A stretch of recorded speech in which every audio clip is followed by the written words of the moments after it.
بسم اللہ الرحمن الرحیم۔ السلام علیکم۔ میں دوپہر کو کچن سمیٹ کر اپنے کمرے میں کمر سیدھی کرنے لیٹی ہی تھی کہ بیل بجی۔ بادل ناخواستہ اٹھ کر جانا پڑا۔ بے دلی سے گیٹ کی طرف جاتے ہوئے سوچ رہی تھی کہ بھلا یہ بھی کوئی وقت ہے کسی کے آنے کا۔ دوپہر تک میری جزو وقتی ملازمہ بھی کھانا بنا کر چھٹی کر جاتی تھیں اور بچیاں اپنے اپنے کمروں میں جا چکی تھیں۔ میرے پہنچنے تک دوبارہ بیل بجی۔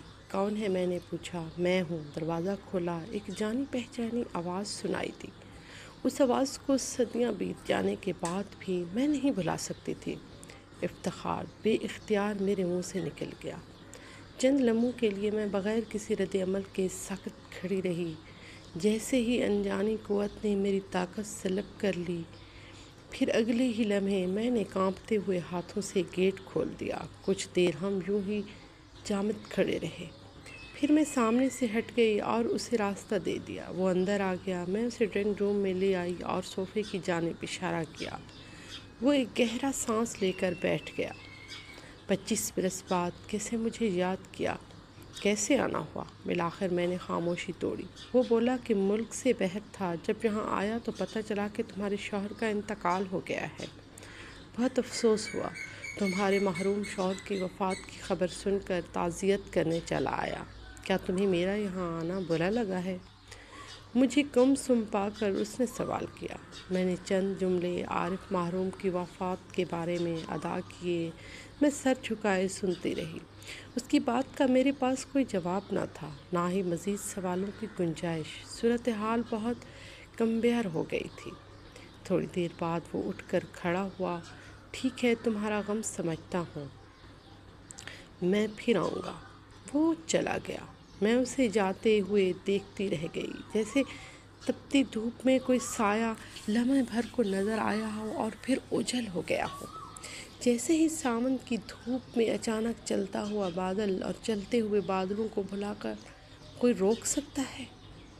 افتخار کے جانے کے بعد بھی کافی دیر تک میں وہیں بیٹھی رہی۔ مجھے یہ ہوش بھی نہ رہا کہ گیٹ کھلا ہے اور مجھے اسے بند کرنا ہے۔ کئی دن گزر جانے کے بعد بھی میں کھوئی کھوئی سی رہی۔ مجھے یقین نہیں آتا تھا کہ افتخار نے مجھے اب تک نہیں بھلایا۔ ہم نے سوچا بھی نہ تھا کہ کبھی تقدیر ہمیں جدا کرے گی۔ میں دادی جان کی چہیتی پوتی تھی اور وہ ان کا لاڈلا نواسا، میرے تایا ابو کا بیٹا۔ وہ تایا جو مجھے اپنی سگی بیٹی جیسا پیار کرتے تھے اور مجھے اپنی بہو بنانا چاہتے تھے۔ میں ان کا ارادہ جانتی تھی اور اس بات پر دادی سب سے زیادہ خوش تھیں۔ ہم دونوں اکثر دادی کے گھر ہوتے اور ایک دوسرے کو دیکھ دیکھ کر جیتے تھے۔ تئی کہتی، گھر کی لڑکی گھر کا لڑکا، دونوں ماں باپ کے سامنے رہیں گے تو نین سکھ اور کلیجے کو ٹھنڈک رہے گی۔ تایا ابو کی مال روڈ پر گھڑیوں کی دکان تھی، جہاں شام کو افتخار بیٹھتا اور تایا آرام کرنے کے لیے گھر آ جاتے تھے۔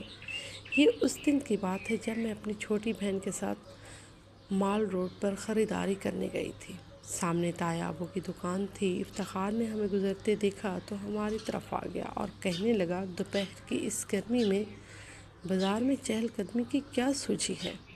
دکان میں آ جاؤ، کچھ ٹھنڈا پانی پی لو۔ ہمیں بھی پیاس لگی ہوئی تھی، چنانچہ ہم دکان میں چلی گئیں۔ اتنے میں فائزہ کو یاد آیا کہ اس کے سامنے والی دکان سے جو خریداری کی تھی، وہاں اپنا شاپنگ بیگ بھول آئی ہے۔ وہ بولی، باجی آپ یہاں بیٹھیں، میں سامنے سے بیگ دے آؤں۔ یہ کہہ کر وہ دکان سے نکل گئی اور تیز قدموں سے سڑک پار کر گئی۔ افتخار شاید یہی چاہ رہا تھا کہ ہمیں چند لمحوں کی تنہائی میسر آئے تو دو باتیں کر لیں۔ اس نے اسی خیال سے اٹھ کر دکان کا بیرونی دروازہ بند کر کے لاک لگا دیا تاکہ ان لمحات میں کوئی مخل نہ ہو، اور دروازے کے باہر نماز کا وقفہ والا بورڈ بھی آویزاں کر دیا۔ میں اور افتخار ابھی باتیں شروع بھی نہ کر رہے پاتے کہ تایا ابو کی گاڑی دروازے پر رکی اور اتر کر دکان کی طرف آئے، مگر دکان مفقل تھا۔ دروازے کے شیشہ گہرے رنگ کے تھے، اس لیے دروازہ اندر سے ہم انہیں دیکھ نہ سکے۔ انہوں نے صورتحال بھانپ لی۔ ہم سمجھے کہ فائزہ واپس آ گئی، لیکن دروازے پر تو تایا ابو کھڑے تھے۔ اس کی اچانک آمد پر ہم بری طرح گھبرا گئے۔ لاک کھولا تو وہ اندر آ گئے۔ مجھے وہاں بیٹھا دیکھا تو ان کی پیشانی پر بل پڑ گئے۔ کہنے لگا، بیٹی کیا گھر میں بیٹھ کر تم دونوں باتیں نہیں کر سکتے تھے جو تم افتخار سے ملنے دکان پر آ گئی ہو؟ یہ کوئی مناسب جگہ نہیں ہے۔ پھر افتخار سے مخاطب ہوئے، تم نے دکان کا دروازہ اندر سے کیوں لاک کر دیا تھا؟ باپ کے استفسار سے وہ پریشان ہو گیا اور اس کے ماتھے پر پسینہ آ گیا۔ میں بھی تایا جان کو دیکھ کر ششت رہ گئی، کیونکہ اس وقت فیضہ بھی موجود نہ تھی۔ اس سے قبل کہ میں کچھ وضاحت کرتی وہ بولے، چلو بہن میری گاڑی میں بیٹھو اور جو باتیں کرنی ہے گھر جا کے کر لینا۔ خبردار، آئندہ یہاں دکان پر آ کر ملاقات کرنے کی ضرورت نہیں ہے۔ ہم تایا ابو کا بہت بے حد احترام کرتے تھے اور اس وقت میں لحاظ کے مارے مری جا رہی تھی۔ وہ میرے بارے میں کیا سوچ رہے ہوں گے؟ شرم کے مارے جی چاہ رہا تھا کہ زمین پھٹ جائے اور میں سما جاؤں۔ کاش میں بھی فیضہ کے ساتھ ہی دکان سے نکل جاتی۔ کیا خبر تھی کہ اچانک تایا ابو آ جائیں گے۔ بہرحال تبھی فیضہ بھی آ گئی اور وہ ہم دونوں کو گھر لے آئے۔ تمام راستے وہ خاموشی سے گاڑی چلاتے رہے۔ انہوں نے کوئی بات نہ کی اور نہ ہی ہم بہنوں کی زبان سے کوئی لفظ نکلا۔ شاید بات آ گئی ہو جاتی۔ لیکن جب گھر پہنچنے پر تایا ابو نے بیٹے سے دوبارہ پوچھا تو افتخار نے کہہ دیا، جی وہ مجھے چاہتی ہے اور میں بھی اسے، اور ہم شادی کرنا چاہتے ہیں۔ افتخار نے جرأت کر کے یہ بات اس لیے کہی کہ تاکہ اپنا عندیہ واضح کر دے اور تایا ابو انکار نہ کر سکے۔ اگلے روز شام کو جب چچا ابو اور تایا ابو دادی کے کمرے میں اکٹھے ہوئے، کیونکہ چھٹی والے دن 4 بیٹوں اپنی والدہ کے پاس جمع ہو جاتے تھے اور رات کا کھانا وہیں کھاتے تھے، تو اس روز خاندان کی تمام خواتین کو بھی وہاں بلوا لیا گیا۔ پھر تایا نے مجھے بلوایا۔ تایا ابو نے پوچھا، بارب آواز میں پوچھا، رابعہ بیٹی کیا یہ سچ ہے کہ تم افتخار کو پسند کرتی ہو اور اس سے شادی کرنا چاہتی ہو؟ یہ بات مجھے افتخار نے بتائی ہے، لیکن میں ان سب کے سامنے تمہاری مرضی تمہارے اپنے منہ سے سننا چاہتا ہوں۔ خاندان کے بزرگوں کے روبرو اپنی محبت کا اعتراف میرے لیے کسی کڑی آزمائش سے کم نہ تھا۔ مجھے شدید ذلت اور سبکی محسوس ہوئی۔ بھلا کون سی بیٹی اپنے ماں باپ اور قریبی رشتہ داروں کے سامنے ایسے سوال کا جواب دے سکتی ہے؟ مجھے سمجھ نہ آیا کہ میری سرزنش کی جا رہی ہے یا میری مرضی کو معلوم کیا جا رہا ہے۔ اگر میری مرضی پوچھنی تھی تو امی یا تائز کے ذریعے بھی پوچھی جا سکتی تھی۔ آخر بھتیجی سے اس طرح پوچھنے کا یہ کون سا طریقہ تھا؟ تایا نے زیادہ مجھے افتخار پر غصہ آ رہا تھا کہ اس نے اپنے والد سے ایسی بات کیوں کہی جو اسے زیب نہیں دیتی تھی، اور یوں مجھے سب کی نظروں میں گرا دیا تھا۔ محبت اپنی جگہ، لیکن ذلت کے احساس اور غصے نے میرے حواس مختل کر دیے۔ تبھی میں نے آنکھوں میں آنسو بھر کر کہہ دیا، جس نے بھی یہ کہا ہے میں افتخار سے دکان پر ملنے گئی تھی، بالکل غلط کہا ہے۔ مجھ پر الزام لگایا گیا ہے۔ میں تایا ابو سے اس قدر خوف زدہ ہو گئی کہ صاف انکار کر دیا کہ نہ میں افتخار کو پسند کرتی ہوں اور نہ ہی میں کبھی اسے شادی کرنے کا کہا ہے۔ ہم خریداری کرنے گئے تھے، تیز دھوپ تھی تو دکان میں چلے گئے۔ نہ میری کوئی پسند ہے، نہ ہی ملنا میرا مقصد تھا۔ میرا کوئی ذاتی فیصلہ نہیں، یہ فیصلے تو بزرگوں کے کرنے کے ہوتے ہیں۔ یہ کہہ کر میں کمرے سے نکل گئی اور اپنے کمرے میں آ کر خوب پھوٹ پھوٹ کر روئی۔ مجھے ہرگز امید نہ تھی کہ افتخار اس طرح بلا جھجک اپنے والد سے میرے بارے میں ایسی بات کرے گا۔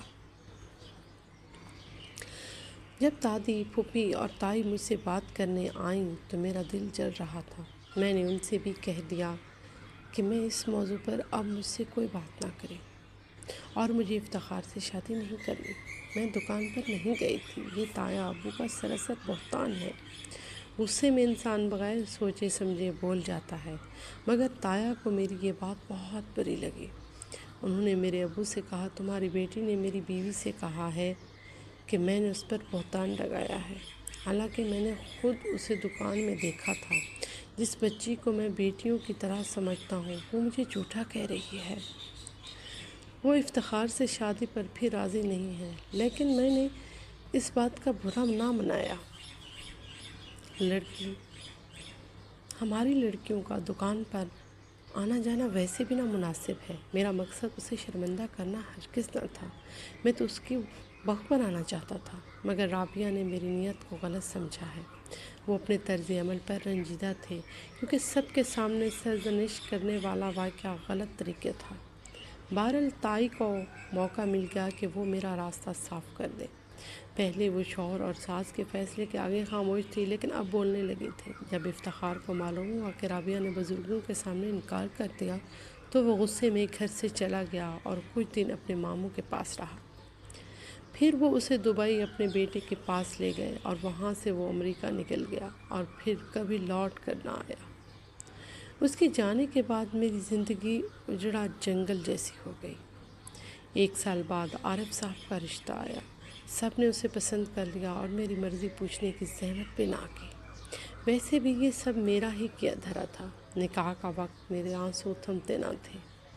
دل اس قدر غم زدہ تھا کہ پھٹ جا رہا تھا۔ میں سوچتی تھی کہ یہ سب تو میرے اپنے تھے، پھر میں نے کیوں نہ غصہ کیا اور کیوں جرأت سے کام نہ لیا۔ واقعی میں بے وقوف اور بزدل تھی، جس نے اپنی جنت کو خود ٹھوکر مار دی تھی۔ شادی کے ابتدائی دنوں میں سسرال میں اپنا غم چھپانا مشکل ہو گیا تھا۔ عورتیں کہتی تھیں دلہن کو رخصتی کا غم تو ہوتا ہے، مگر اتنا روتے ہوئے ہم نے دہرہ حاضر میں کسی کو نہیں دیکھا۔ میں اپنے دل کا حال کسی کو بتا بھی نہیں سکتی تھی، مگر چہرہ تو دل کا آئینہ ہوتا ہے۔ مجھ سے محبت کرنے والے میرے دکھ سے بے خبر نہ تھے۔ سبھی جانتے تھے کہ میں اپنے گھر میں خوش نہیں ہوں۔ کہتے ہیں وقت ہر زخم کا مرہم ہے۔ چنانچہ مجھے بھی اپنے شوہر اور ان کے گھر والوں کو اپنانے میں وقت لگا۔ اللہ تعالیٰ نے 3 بیٹیوں سے نوازا تو رفتہ رفتہ اولاد کی محبت میں ماضی کا غم دھندلا گیا۔ وقت گزرتا رہا۔ عارف کی رفاقت میں زندگی تو کبھی خوشی تو کبھی ناخوش گزر ہی گئی۔ بچیاں جوان ہو گئیں اور ایک دن وہ جنہیں تقدیر نے میرا جیون ساتھی بنایا تھا، ہمیں تنہا چھوڑ کر اس دنیا سے رخصت ہو گیا۔ 25 سال کا عرصہ بہت طویل ہوتا ہے۔ اس دوران میرے والدین، دادی، ساس، سسر سبھی خالق حقیقی سے جا ملے۔ اب صرف عارف ہی میرے اپنے تھے۔ انہوں نے زندگی میں مجھے کوئی دکھ نہ دیا اور میرا ہر طرح سے خیال رکھا۔ تاہم وہ ایک سفید پوش انسان تھے، رزق ہی حلال کماتے تھے، اس لیے اپنی زندگی میں صرف ایک گھر بنا پائے جو اب ہمارا محض سہارا تھا۔ اس کے علاوہ انہوں نے کوئی اثاثہ نہ چھوڑا تھا۔ ہمارا کوئی بیٹا نہ تھا۔ بیٹیوں کی پرورش اور تعلیم ہم دونوں نے بہت اچھے طریقے سے کی تھی۔ بڑی بیٹی رمشا 20 سال کی تھی اور BA کر چکی تھی، منتھلی FA میں تھی، جبکہ تیسری بیٹی میٹرک میں تھی جب عارف وفات پا گئے۔ ان کی پنشن آتی تھی اور ہم نے گھر کا پچھلا حصہ کرائے پر دے رکھا تھا، جس سے کھینچ تان کر گزارا ہو رہا تھا۔ میرے محروم شوہر بیٹیوں کی ملازمت کے خلاف تھے، اس لیے میں نے بھی انہیں کام کرنے نہ دیا۔ میری خواہش تھی کہ وقت پر ان کے ساتھ ہاتھ پیلے ہو جائیں گے، لیکن آج کے دور میں اچھے رشتے ملنا بہت مشکل ہے۔ میں اسی فکر میں گھل رہی تھی کہ افتخار میرے سوئے ہوئے ماضی کو جگانے آ گیا۔ اس وقت بچیاں اپنے کمرے میں تھیں۔ انہوں نے اسے دیکھا نہ تھا اور نہ ہی انہوں نے اس کی آمد کا علم ہوا۔ میں نے دعا کی کہ افتخار دوبارہ نہ آئے، کیونکہ اس کا آنا اب میرے لیے باعث پریشانی بن سکتا تھا۔ میں جوان بیٹیوں کے سامنے اپنا ماضی ظاہر نہیں کرنا چاہتی تھی، تاکہ ان کے ذہنوں میں اپنی ماں کا جو پاکیزہ عکس ہے اسے ٹھیس نہ پہنچے۔